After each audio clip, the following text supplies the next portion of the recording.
মহানগর, the capital of Bangladesh. বাংলাদেশের প্রাণকেন্দ্র, বুড়িগঙ্গা নদীর তীরে অবস্থিত এক জনবহুল শহর। ৩৬০ বর্গ কিলোমিটার আয়তনের এই শহরে প্রায় ৩.৫ কোটি মানুষের বসবাস, যা বিশ্বের ঘনবসতিপূর্ণ শহরগুলোর মধ্যে অন্যতম। জনসংখ্যার হিসাবে ঢাকা দক্ষিণ এশিয়ার দ্বিতীয় এবং পৃথিবীর ষষ্ঠতম শহর। কি নেই এই শহরে? কথায় আছে টাকা হলে এখানে বাঘের চোখও মেলে। এই মহানগরী সচল থাকলেই সচল থাকে বাংলাদেশ। এই শহরকেই বলা হয় মসজিদের শহর। আবার প্রতিদিন ঘটে যায় কত অনাকাঙ্ক্ষিত ঘটনা, যেখানে ধনীরা নরম বিছানা ছেড়ে দামি গাড়ি নিয়ে ছুটে চলে কর্মব্যস্ত জীবনে, ঠিক তখনও ফুটপাতে আয়েশি ভঙ্গিতে ঘুমিয়ে কিছু বাস্তুহীন জীবন। এমনই সব চিত্র নিয়ে সাজানো এই এপিসোড। দেখাবো অদেখা পৃথিবী আর পৃথিবীর মানুষ। সাথে থাকবেন চ্যানেলটিকে সাবস্ক্রাইব করে।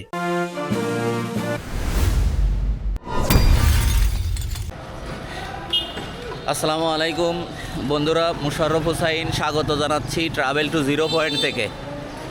আজকে আমি এই ঢাকা শহরটাকে এক্সপ্লোর করে দেখাবো আপনাদের। আশা করি সাথে থাকবেন শেষ পর্যন্ত। দেখাবো ঢাকা শহরের মানুষের জীবনযাত্রা এবং ঢাকা শহরের একটি চিত্র। বন্ধুরা, আমি বের হইলাম শুক্রবারে। আজকে শুক্রবার। সো শুক্রবার মানে ঢাকা শহরের জন্য শুক্রবার না। এই ঢাকা শহর এক একটা জোন এক একবারে বন্ধ থাকে। যেমন উত্তরা শপিং মল, মার্কেট এগুলো বন্ধ থাকে বুধবারে, আর যমুনা ফিচার পার্কও বুধবারে। ওইদিকে সদরঘাট বন্ধ থাকে শুক্রবারে। তারপরে মিরপুর বন্ধ থাকে অন্য একটা দিনে। মানে এরকম এক একটা জোন এক এক দিন বন্ধ। আর ঢাকা শহর বন্ধ মানে আপনার ওই বড় বড় শপিং মলগুলো বন্ধ থাকে। ফুটপাতের আশেপাশে বা রাস্তার আশেপাশে প্রচুর দোকানপাট আরও বেশি থাকে ওই দিন। মানে ফুটপাত জমে ওঠে বন্ধের দিনগুলোতেই বেশি। সো দেখাবো সব কিছু, সাথে থাকবেন। এটা হচ্ছে হাউস বিল্ডিং, ফ্লাইওভারের নিচে আছি।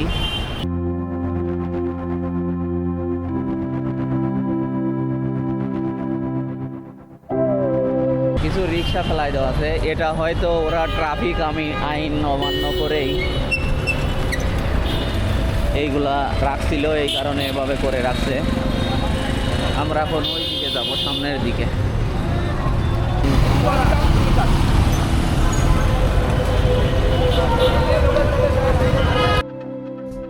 ঢাকা শহরের ফুটপাতগুলার কমন দৃশ্য হচ্ছে এটা। এই যেরকম বাস্তুহীন প্রায় 10,000-এর মতো মানুষ ঢাকায় বসবাস করে। শহরে বেশিরভাগ জ্যামের উৎপত্তি এভাবেই, মানে একজন আরেকজনের সাথে একটু লাগায় দেয়, মানে ঝগড়াঝাটি শুরু করে, এদিকে পেছনে প্রচুর গাড়ির সিরিয়াল পড়ে যায়, একটা জ্যামের সৃষ্টি হয়ে যায়। এই যে এখানে দেখতেছি মারামারি লাগছে, একজন আর একজনের সাথে গন্ডগোল, এই যে মারামারি করতেছে। মানে রাস্তার উপরে গাড়িগুলা দাঁড় করায়া মারামারি করতেছে। ঢাকা শহরে মানে এগুলা হচ্ছে মানে নিত্যদিনের ঘটনা। এই যে এটা হচ্ছে আজমপুর।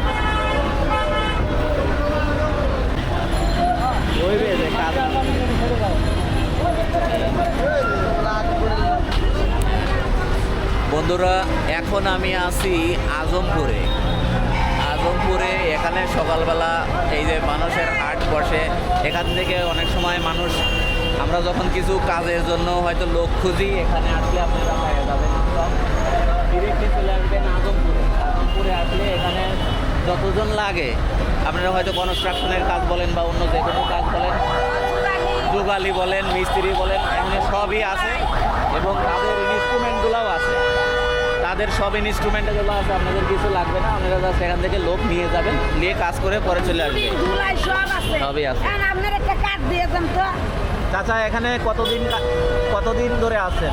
আসেন। মেলাদিন আসি গো, এখন কাম করে 10 দিন নাই, ঘর ভাড়া কষ্ট, খাওয়া কষ্ট। আজকে তো এখন 9টা বাজে, এখনো কোথাও যান নাই, তাহলে আজকে কি 12টা পর্যন্ত থাকেন এখানে? 12টার সময় যদি কোথাও কেউ নিয়ে যাইতে চায় সেক্ষেত্রে আপনাদের কত টাকা করে দিতে হয়? 600-700 টাকা। এখানে কি সব ধরনের কাজের লোকই আছে নাকি আপনারা সবই পারেন? ধুলাই ভুড়ি। ও আচ্ছা, আপনারাও করেন, আপনারাও যান ধুলাই ভুড়ি এইগুলার জন্য? ও আচ্ছা। তো আপনি কার্ডটা দেন। এই যে ফোন দিব না। এই যেখানে সবাই আসলে কাজের মানুষ, এটা খেটে খাওয়া মানুষ, সত্যি কথা। এরা মানে নিজের রক্তকে পানি করে হয়তো মানে সারাদিন পরে 500 টাকা বা 700 টাকা হয়তো আমরা দিই। এটা তারপরেও এখন কাজ নাই, এই জন্য হয়তো বসে আছে। এটা আসলে খুবই খারাপ লাগলো আমার দেখে। তো যদি আপনাদের লোক লাগে তাহলে ডিরেক্টলি এখানে চলে আসবেন, যত খুশি তত লোক পাবেন। এই যে প্রচুর রিক্সা, এটাকে ঢাকাকে অনেক সময় আমরা রিক্সার শহরও বলে থাকি। এই দেখেন কত রিক্সা। হ্যাঁ, রিক্সার শহর ঢাকা। আপনি যে পথেই যাবেন রিক্সার অভাব হবে না, প্রচুর রিক্সা এই ঢাকা শহরে। আসলে দোকানপাটগুলো এখনও খোলে নাই ভালো মতো, এখন কেবল খুলতেছে। এখন বাজে প্রায় 10টার মতো, কারণ এই দোকানপাটগুলো খোলেই 10টা থেকে 10:30, 11টার ভিতরে। কারণ ঢাকা শহরে এই সকালবেলা কোনো বেচা কেনা হয় না, কারণ এরা বেচে রাত 9টা 10টা পর্যন্ত, 11টা পর্যন্ত রাত, আর এদিকে খোলে সকাল 11টায় দোকান। এই জন্য ঢাকা শহরে সকালবেলা তেমন জমজমাট নাই। আসলে এটা সন্ধ্যার পর থেকে এই মার্কেটগুলা জমজমাট হইতে শুরু করে। এটা রাজলক্ষ্মীর ওভারব্রিজ। এই যে এটা দেখতেছি এলিভেটর সিঁড়ি, আর এটা পরিত্যক্তর মতো আছে এখনো। এখনো দেখি কোয়েল জ্বালায়া ঘুমাইতেছে, মানে বেলা বাজে 10টা, এখনো কয়েল জ্বালায়া ঘুমাইতেছে। সকালবেলা গাড়ি ঘোড়া অনেকটাই কম, প্রচুর গাড়ি ঘোড়া থাকে এই রাস্তায়। এখন তো দেখতেছি অনেক কম। রাজলক্ষ্মী কমপ্লেক্স এখনো খুলে দেয়। আপনাদের আর একটা জিনিস দেখাই, ওই যে একটা মেয়ে বসে বসে ভিক্ষা করতেছে। ওরে আমি 10 বছর ধরে এই ব্রিজের উপরেই দেখতেছি ভিক্ষা করা। ও তো ছোটো মানুষ ছিল তখন, অনেক বড় হয়ে গেছে এখন। তো ওকে 10 টাকা দেই শুক্রবারে দিন।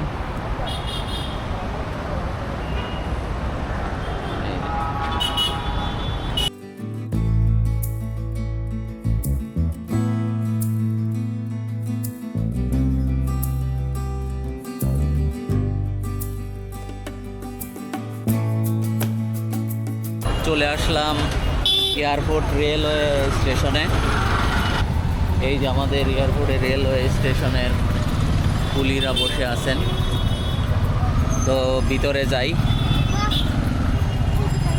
আর এই দিক থেকে আসলে, সামনের দিক থেকে আসলে খিলক্ষেতের পরেই এয়ারপোর্টে আসার পরেই ওই দিক থেকে আসলে ডান দিকে, আর উত্তরা থেকে আসলে বাম দিকে ঢাকা বিমানবন্দর রেলওয়ে স্টেশন। এই যে এখানে লাইন নিয়ে সবাই দাঁড়িয়ে আছে আজকে টিকিট কাটার জন্য।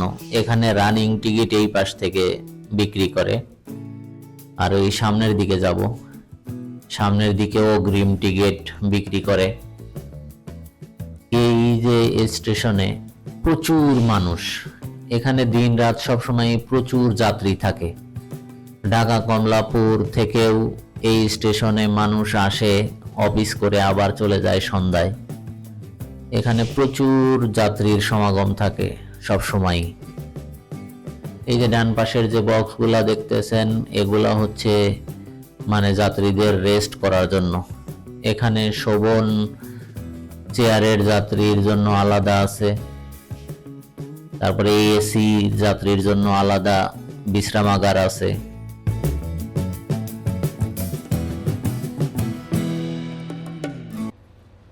ঢাকা বিমানবন্দর রেলওয়ে স্টেশন 1981 সালে প্রতিষ্ঠিত হওয়া এই স্টেশনটিতে প্রতিদিন প্রায় 60,000-এরও বেশি যাত্রী ব্যবহার করেন এবং সারা দিনে প্রায় 50টিরও বেশি ট্রেন চলাচল করে এই স্টেশনটিতে। এতে অভ্যন্তরীণ ভ্রমণকারী এবং বিমান যাত্রী উভয়ের জন্যই সুবিধাজনক।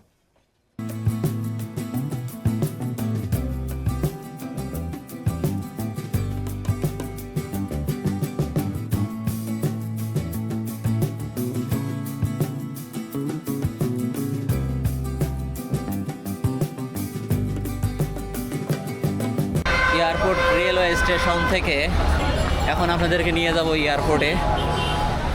এয়ারপোর্টে ঘুরে এয়ারপোর্টের সব কিছু দেখাবো আপনাদের। এই যে এয়ারপোর্ট রেলওয়ে স্টেশন থেকে এই পাশে আসছে একটা ফ্লাইওভার আছে, অনেক পুরাতন। বন্ধুরা, আমরা সবাই যাকে মনে মনে খুঁজি, এই যে আজ তাকে পেয়ে গেছি। মানে এই যে কার্ড, সারা ঢাকায় কার্ড ছিটায় যে পরিবেশ নষ্ট করে, এই যে এই কার্ডের উৎপত্তি স্থল হচ্ছে এরা। এই যে কার্ডগুলা ছিটায় রাখে, চলে গেল।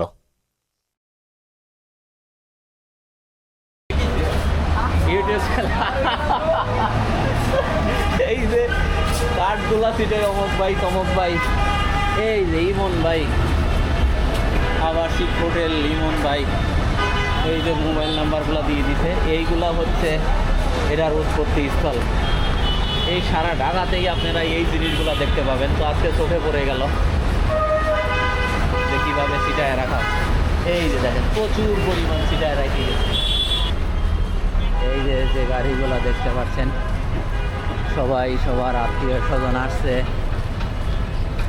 তাদের রিলেটিভকে এই যে ফুল হাতে এক ভাই যাচ্ছে, তারা হয়তো কেউ আসবে। এই ভাই কে আসবে? হ্যাঁ কে আসবে? তোমার বাবা কোথায় থাকে? মালয়েশিয়া। কতদিন গেছে? 3 বছর। 3 বছর মালয়েশিয়া থেকে আসতেছে। আপনারা কোন থেকে আসছে? মিরপুর 12 থেকে। ও আচ্ছা। এই যে এক ভাই আসছে মিরপুর 12 থেকে। এই যে এই মেয়েটা ফুল হাতে করে নিয়ে আসছে, ওর বাবা আসতেছে আজকে, 3 বছর পরে আসতেছে। এটা আসলে একটা আবেগের জায়গা। মানে এটা যদি কেউ ফিল করতে পারে যে এটা কেমন আবেগের জায়গা, মানে যাদের আসতেছে 3 বছর পরে, 5 বছর পরে বা 10 বছর পরে যাদের রিলেটিভ আসতেছে, তাদের জন্য একরকম আবেগ। অনেক দিন পরে দেখা হবে, এটা হচ্ছে খুশির। আর কিছু আছে যে যাচ্ছে, যেমন ওই পাশটা দেখেন, ওই পাশ দিয়ে গাড়িগুলো যে উঠতেছে, ওনারা দেশের বাইরে যাচ্ছে, যাওয়ার জন্য ওই পাশে উঠতেছে। যারা যাবে তারা যায় সাধারণত উপরে। তো এই জায়গাটা আমার জন্য খুবই আবেগের। আমার 3টা ভাই দেশের বাইরে থাকতো, বড় ভাই দেশের বাইরে থাকতো, চলে আসছে। ছোটোটাও একসময় দেশের বাইরে থাকতো, ও চলে আসছে। এখন মেজোটা অলরেডি আছে মালয়েশিয়াতে আছে। তো এটা আমার জন্য আসলে অনেক আবেগের জায়গা। হযরত শাহজালাল আন্তর্জাতিক বিমানবন্দর রাজধানী ঢাকার কুর্মিটোলায় অবস্থিত বাংলাদেশের প্রধান এবং সবচেয়ে বড় আন্তর্জাতিক বিমানবন্দর। 1981 একর এলাকা বিস্তৃত এই বিমানবন্দরের অবস্থান। ঘন্টার পর ঘন্টা অধীর আগ্রহ নিয়ে দাঁড়িয়ে থাকা এবং মাঝে মাঝেই উকি দেয়া যে এই মনে হয় আমাদের রিলেটিভ চলে আসছে, এই অনুভূতি আমার জানা। এখানে সবাই দাঁড়িয়ে আছে কখন তাদের রিলেটিভ আসবে। পুরা বিমানবন্দরের চিত্র আর ইতিহাস এত অল্প সময়ে বলে শেষ করা যাবে না। এজন্য পুরা বিমানবন্দর নিয়ে ছোট্ট একটা ভিডিও বানাবো। সে পর্যন্ত চ্যানেলটাকে সাবস্ক্রাইব করে সাথে থাকবেন। ওই যে ওই পাশ দিয়ে গাছের যে ওই সাইডটা দেখতেছেন, ওই সাইড দিয়ে গাড়ি ঢুকতেছে, এখান থেকে যাত্রী নিচ্ছে, যাত্রী নিয়ে এই পাশ দিয়ে বের হয়ে চলে আসতেছে। সো বন্ধুরা, মানে সংক্ষেপে আসলে এয়ারপোর্টের দৃশ্যগুলো একটু দেখাইলাম, মানে কি অবস্থা। মানে সবাই কেউ আবেগ নিয়ে যাইতেছে, কেউ আবেগ নিয়ে আসতেছে। এখানে আসলে খুব ইমোশনাল একটা জায়গা।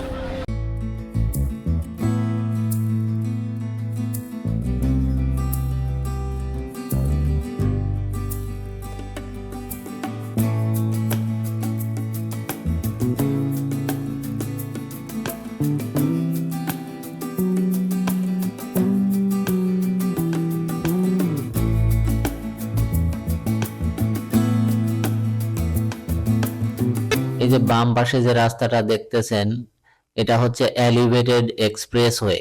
এই রাস্তায় চলতে গেলে সেতুর মতো টোল দিয়ে চলতে হয়। এটা খিলক্ষেত থেকে একদম ফার্ম গেট পর্যন্ত চলে গেছে, মানে মাত্র 10 মিনিটের মতো সময় লাগে খিলক্ষেত থেকে ফার্ম গেট যাইতে। বন্ধুরা, চলে আসলাম মহাখালী ফ্লাইওভারের উপরে। টিপ টিপ বৃষ্টি হচ্ছে। বাংলাদেশের প্রথম উন্মুক্ত ওভারপাস এই হচ্ছে মহাখালী ফ্লাইওভার। এটা 2004 সালে 19টি পিলারের উপরে 1.12 কিলোমিটার ওভারপাস নির্মাণ করা হয় এবং খুলে দেওয়া হয়। সো এটা আজ থেকে 10-11 বছর আগে যখন টিউশনি করাইতাম, তখন ক্লাস 4th শ্রেণীর ইংরেজি বইতে এই মহাখালী ফ্লাইওভার একটা প্যারাগ্রাফের মতো ছিল, একটা স্টোরি ছিল। এই জন্য এটা হচ্ছে একটা ইতিহাস। এই কারণে আপনাদেরকে দেখাইতে নিয়ে আসলাম মহাখালী ফ্লাইওভার। যদিও খিলগাঁও ফ্লাইওভার আগে কাজ শুরু হয়েছিল, বাট ওইটা শেষ হইতে অনেক সময় লাগে। আর এটা 2004 সালে নির্মাণ কাজ শেষ হয়ে যায় এবং উদ্বোধন হয়। এই কারণে এটাই হচ্ছে বাংলাদেশের প্রথম ফ্লাইওভার, যেটা 4th শ্রেণীর ইংরেজি বইতে গল্প আকারে লিপিবদ্ধ হয়েছিল।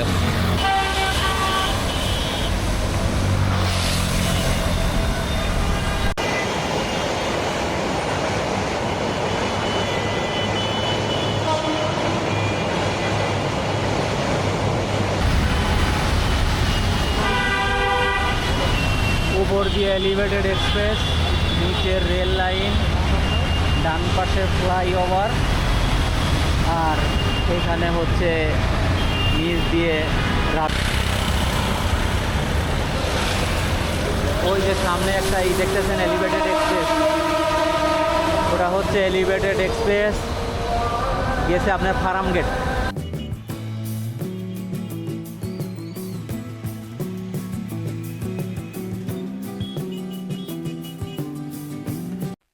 এটা ধানমন্ডির মসজিদুত তাকওয়া। এই মসজিদেই নামাজ পড়লাম। ঢাকাকে বলা হয় মসজিদের শহর, তবে সঠিক পরিসংখ্যান বলা যায় না কত মসজিদ আছে। তবে ধারণা করা হয় প্রায় 10,000-এরও অধিক মসজিদ রয়েছে ঢাকা শহরে। আর আবিজাদ এলাকাগুলোতে এই মসজিদগুলা দেখলে একদম হৃদয় ঠান্ডা হয়ে যায়। এত সুন্দর একটা মসজিদ, মানে নামাজ পড়ে খুবই ভালো লাগলো। মানে দেখুন মসজিদের ভিউটা দেখুন। এখানেই কিছুদিন আগে রাসূল সাল্লাল্লাহু আলাইহি সাল্লামের সিরাত দেখানো হয়েছে। নামাজ শেষ করে এখন একটা রিক্সা নিলাম, ধানমন্ডি 32 হয়ে এখন চলে যাব সংসদ ভবন। সংসদ ভবন দেখে আপনাদের দেখাবো হচ্ছে 3D আর্ট গ্যালারি। একটু 3D আর্ট গ্যালারিতে যাব। বন্ধুরা, এই যে চলে আসলাম সংসদ ভবন।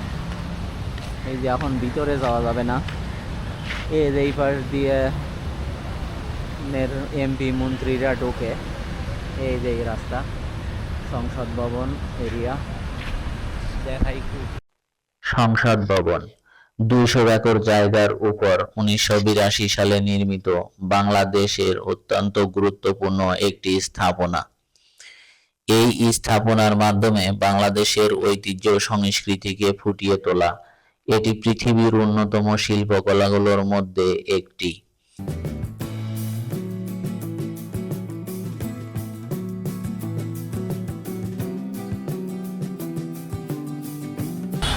বন্ধুরা, এই যে 3D আর্ট গ্যালারির খুব কাছাকাছি চলে আসছি। সো আমি এখন ভিতরে যাব। ভিতরে যা কি কি আছে আপনাদের সবাইকে দেখাবো। টিকিট কাউন্টারের সামনে দাঁড়িয়ে আছি সিরিয়ালে। এটা বন্ধ থাকে বুধবারে, সাপ্তাহিক বন্ধ, আর শনিবার থেকে বৃহস্পতিবার 10:30 থেকে 7টা পর্যন্ত খোলা থাকে, আর শুক্রবারে শুধুমাত্র 3টা থেকে 7:30 পর্যন্ত খোলা। এই যে বন্ধুরা টিকিট নিয়ে নিলাম, 250 টাকা নিল।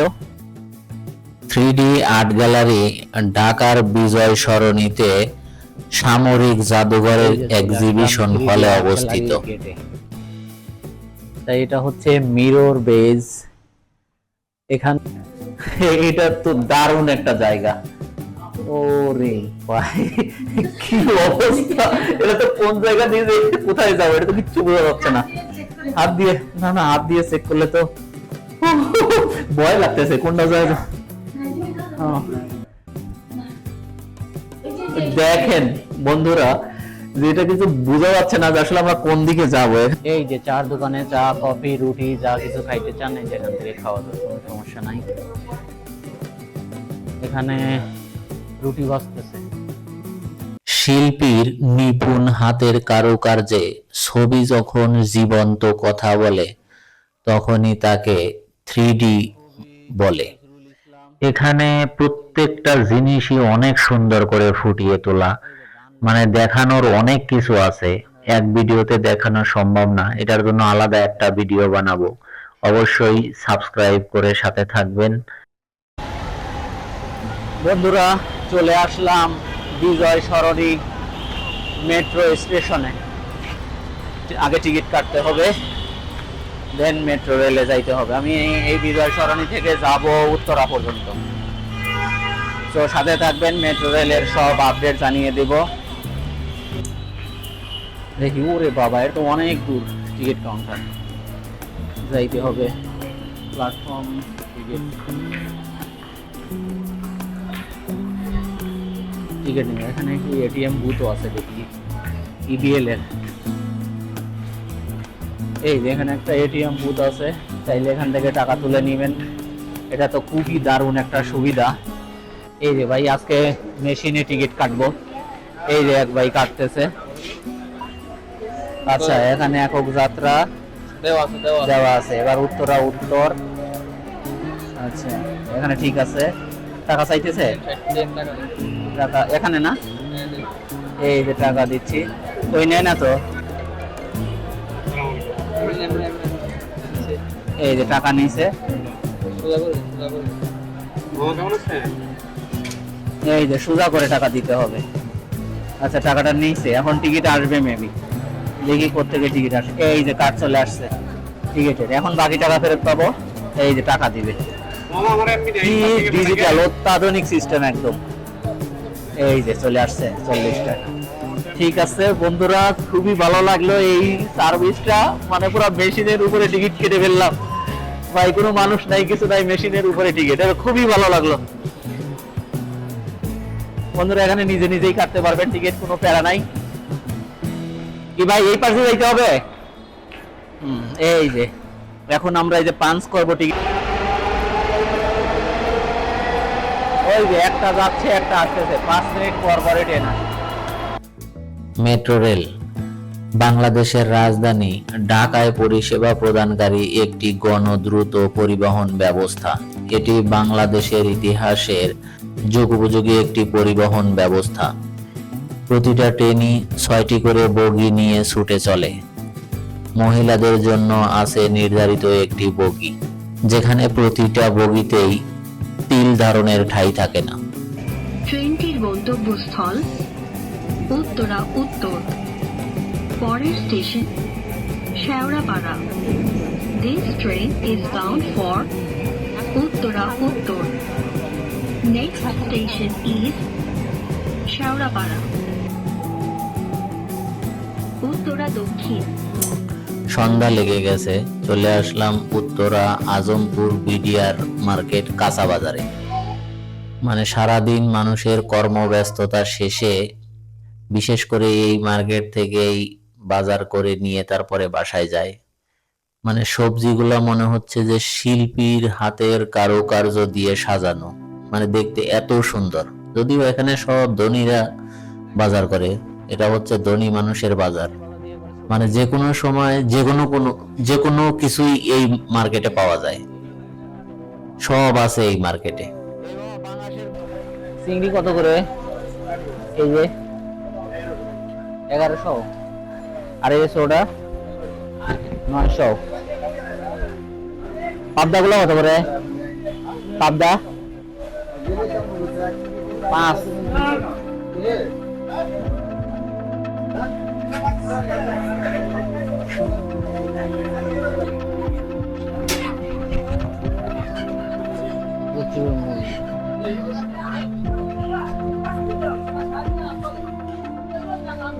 বন্ধুরা,